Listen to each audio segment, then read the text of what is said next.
The Lost Crowns of Anglia.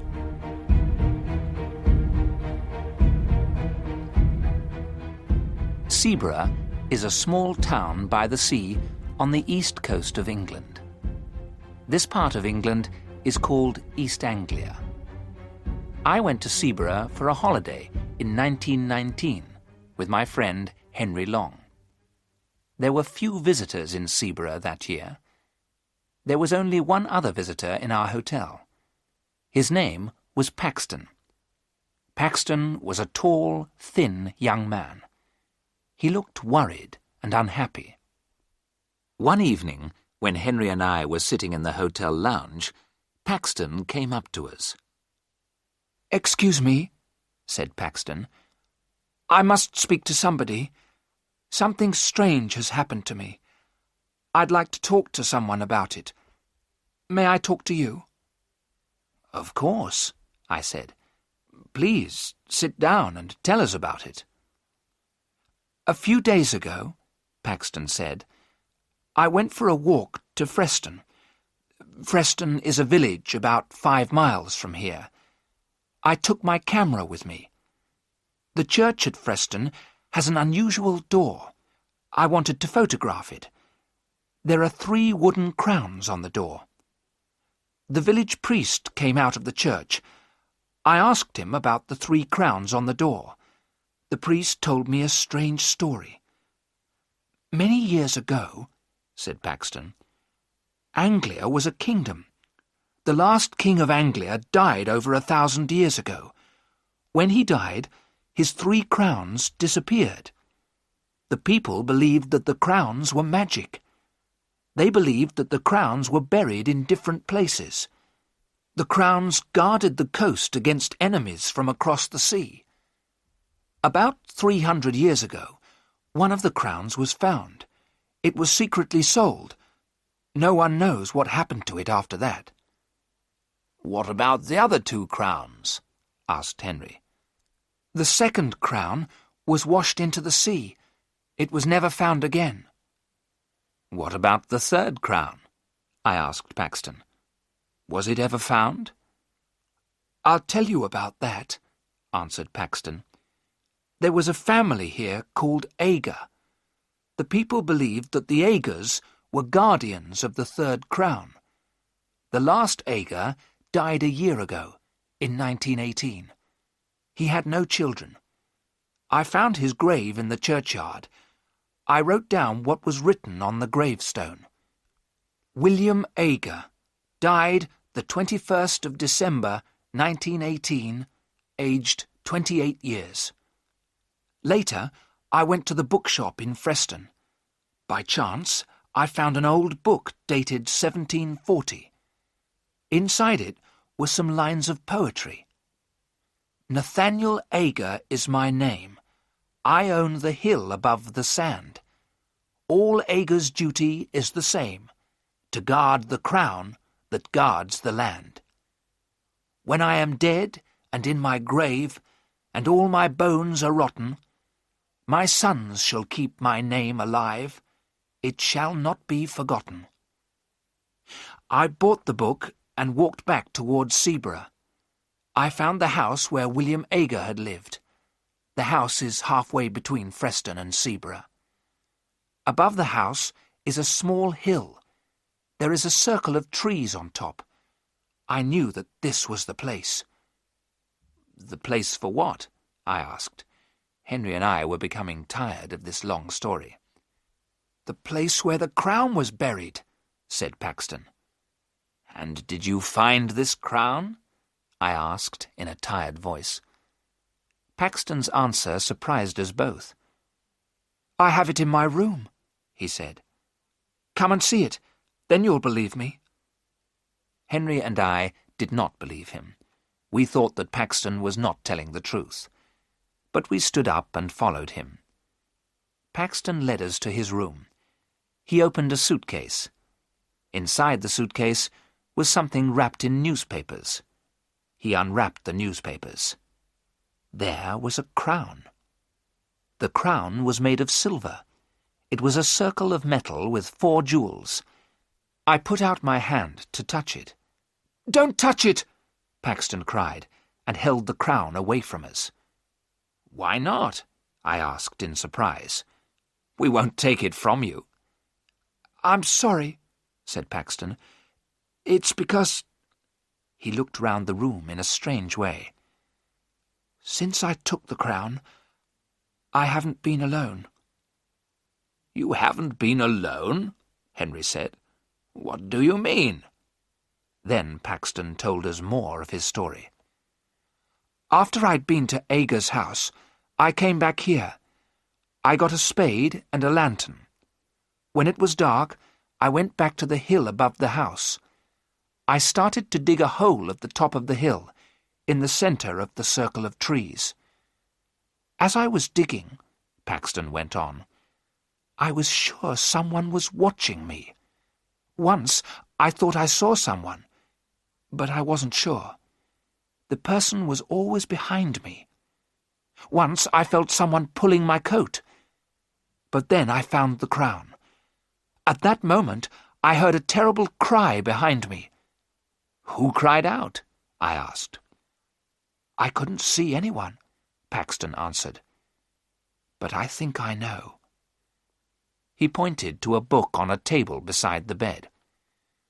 "Every time I come back to my room, the old book is open." I looked at the table. The old book was open at the first page.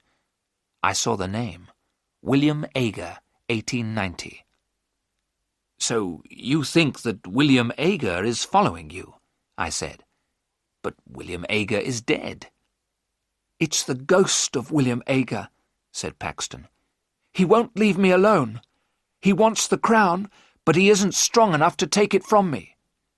"And what will you do with the crown?" I asked. "I'm going to put it back," said Paxton. "If you put it back, will William Aga's ghost leave you alone?" I asked. "I don't know," said Paxton, "but I must try." I saw that Paxton was very, very frightened. "Then we shall help you put it back tonight," I said. As I spoke, a shadow moved in the room. Paxton saw it and looked terrified. That night, as we left the hotel together, I spoke to the hotel porter. "It's a warm night," I said. "We're going for a walk. We may be back very late." "I'll wait for you, sir," said the porter. "I won't lock the front door until you return. The other gentleman isn't staying in the hotel, is he?" "What other gentleman?" I asked. "The gentleman who's with Mr. Paxton," said the porter. "No," I replied quickly. I did not tell the others what the porter had said, but I had seen it too. When the three of us were together, I thought I saw another person in the room with us. It took us half an hour to walk to William Aga's house. The road went along beside the beach. The beach was a lonely place at night. We saw the hill above the beach. The sea was calm. The moon was shining behind the trees on the hill. We climbed to the top of the hill. We had forgotten to bring a spade. Paxton did not care. He began to dig with his hands. As soon as he had dug the hole, Paxton put the crown in it. He covered the crown with earth. "It's back," he said in a loud voice. "Will you leave me in peace now, William Aga?" We heard nothing, but Paxton turned to us and said, "William Aga says never." We took Paxton back to the hotel.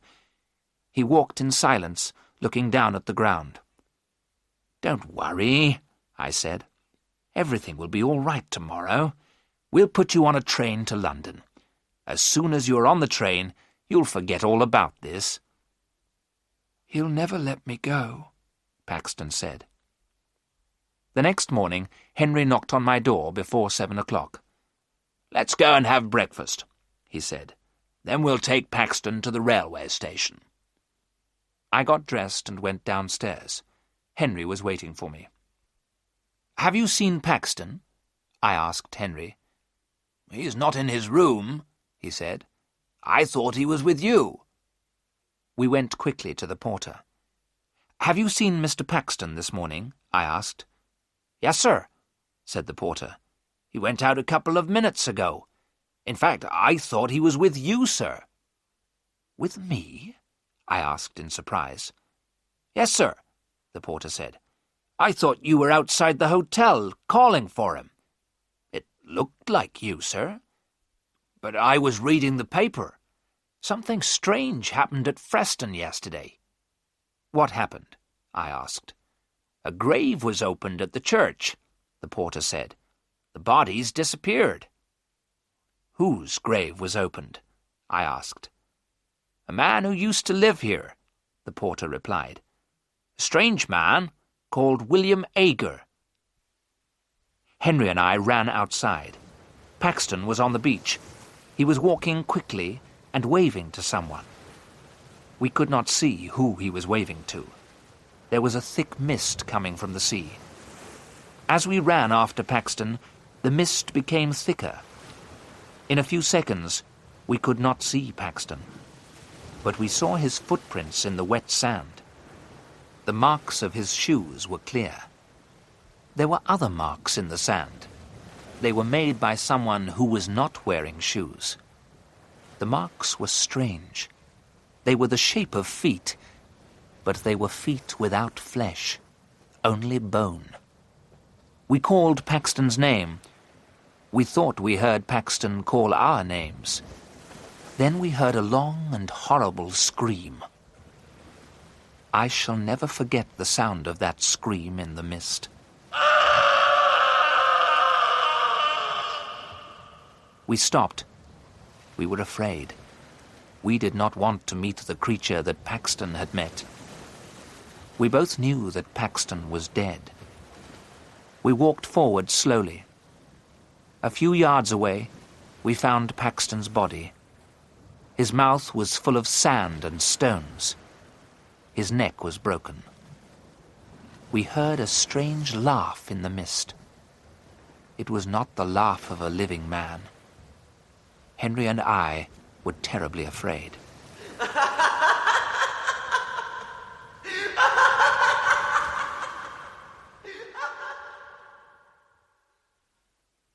The police asked us a lot of questions. They never found out who murdered poor Mr. Paxton. Henry and I did not tell the police what we knew. They would not have believed us. Henry and I did not go back to look for the crown of Anglia. The crown is safe. We did not want to meet the ghost of the guardian, William Ager.